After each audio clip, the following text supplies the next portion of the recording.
Hey everybody, welcome back to my coverage of the PogChamps 3 tournament. The second match of today, February 18th, 2021, was Mr. Beast versus MoistCritical.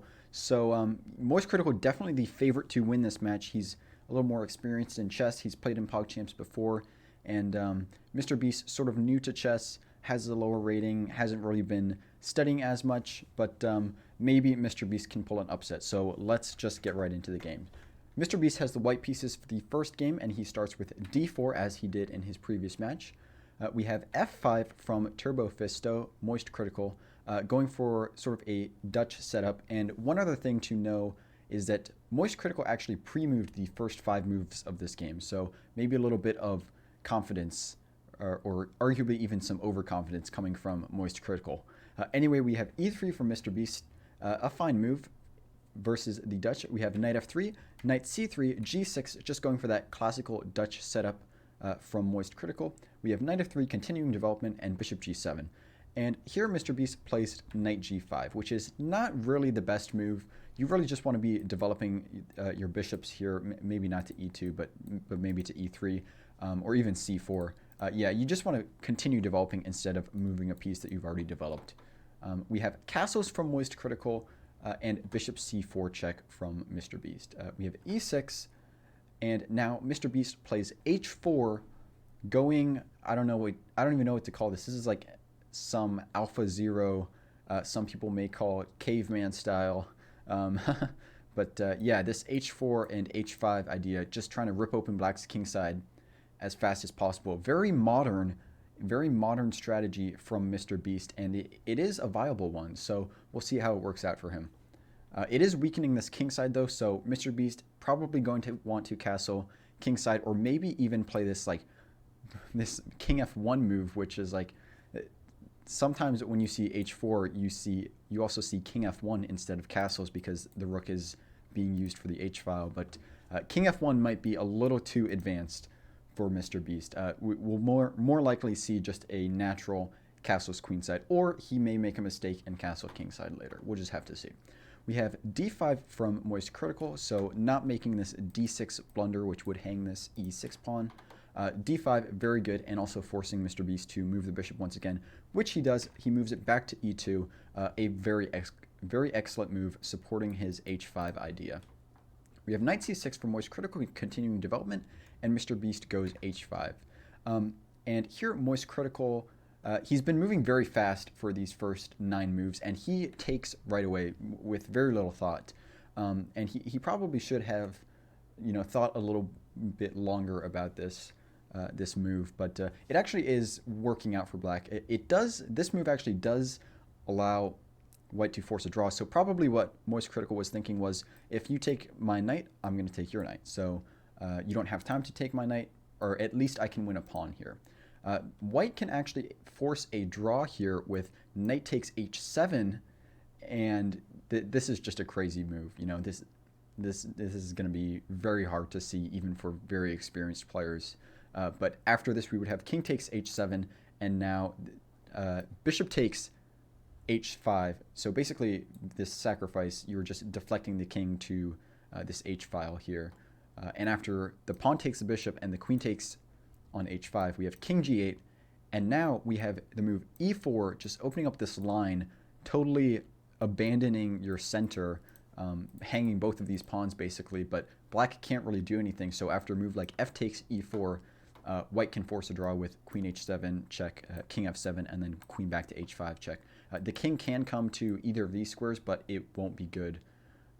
It won't be good for black, and so the king has to repeat, and this would be a draw. So Mr. Beast could have forced a draw like this if he had seen it, which he probably didn't see that. Let's be honest. This is just a very hard combination to see, especially in this time control. But Mr. Beast, he probably doesn't want to draw anyway. He wants to play some chess. So he goes for bishop takes h5 check, and this leads to a very sharp position. So MoistCritical continues with queen takes g5 check nearly immediately. And here you should probably play a move like bishop f3 check, or not check, but just bishop f3, saving your bishop and guarding this g2 pawn. And now white is down a pawn, but you're hopefully going to get some counterplay on this h file. Maybe later in the game You don't really have much with it right now, but maybe you can have something later in the game. Black is still definitely better here, though. But Mr. Beast does not play bishop f3. Instead, he goes for e4, and this is a discovered attack on the queen.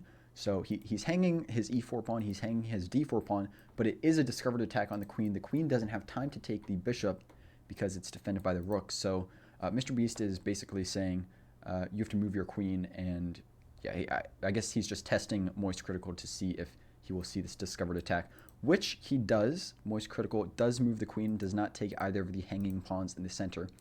Instead, he takes this g2 pawn, which is actually a really terrible blunder. And as you can see by the time here, MoistCritical is still moving fast. We're already 11 moves into the game, and MoistCritical has only used 40 seconds. There is increment, but it's not a lot. So this is just a terrible blunder because now white has two hanging pieces, and the only move that saves both of the hanging pieces, bishop f3, now actually traps the queen. The queen has nowhere to go. The queen has absolutely no squares. So just a terrible, unfortunate blunder by MoistCritical. Probably he could have avoided it if he was moving a little slower. He actually noticed his queen was trapped after he made this queen takes g2 move, but before Mr. Beast played this bishop f3 move. So now MoistCritical has to sacrifice his queen for a rook, and we have a game on our hands. Mr. Beast is up a rook for a queen. Can he convert this position? We have d takes e4 by MoistCritical, just trying to get this huge center for compensation for the queen. We have bishop e3 by Beast, just continuing to develop, and rook d8. MoistCritical getting his rook on this half open file. Very good from him. And here we have queen d2 from Mr. Beast, just preparing to castle queenside, so very good from him. This does hang the d4 pawn, though, but it is difficult. So here MoistCritical could have gone for a move like knight takes d4, and now if Beast castles, MoistCritical actually has a knight b3 check, which is a fork on the queen and the king, and also a discovered attack on Beast's queen. So after a sequence like c takes b3 and rook takes d2, black is all of a sudden in the game. They have what is it, 4 pawns for the piece. So yeah, this is once again a game if this sequence occurred. But MoistCritical did not go for this knight takes d4. He did not go for this knight takes d4 move. Instead, he played e5, which is not as strong, but still a little tricky. You can't take this pawn as Beast because the rook is pinning your pawn to your queen. So instead, here Beast should actually play d5, and this just closes the center and gains the tempo on the knight and makes it forcing MoistCritical to spend a little more time to open the position up, and during that time, Beast can castle, get his king safe, and consolidate his position. So yeah, Beast definitely should have played d5 here, but instead he went for bishop h6, kind of the same idea that we saw in the Logic versus Michelle game, where Logic wanted to trade his bishop for Black's fianchettoed bishop, which is generally very strong. So same idea there. Here, MoistCritical should definitely take this pawn with the rook. This gains a tempo on the queen, forcing a move like queen c1 because the queen has to stay connected to the bishop. And yeah, I mean, white's king is in the center, and black has a rook and 4 pawns, or a rook and 4 pawns for the queen. So while white may be up that queen for a rook, it's still a game after this position. So MoistCritical could have gotten back into the game with this rook takes d4 move, but instead he played bishop takes h6, so just trading that bishop off right away, which is definitely not going to be as good. After queen takes h6, we have e takes d4 now, though, and MoistCritical has this huge center. He's still down a rook for a queen, though, so, you know, who knows? It's still anyone's game now. We have knight b5 from Beast, just saving that knight and also attacking this c7 square, and MoistCritical defends with rook d7. He could have also counterattacked white with knight b4, but rook d7 is perfectly fine as well. And Mr. Beast castles. Here, MoistCritical could have played a move like a6, but instead he went for knight b4, which isn't as strong anymore because now Mr. Beast can do the same thing that MoistCritical could have done, which is he can just play a3 and be totally fine. Or he could have even played rook takes d4 And this would have forced a trade of the rooks.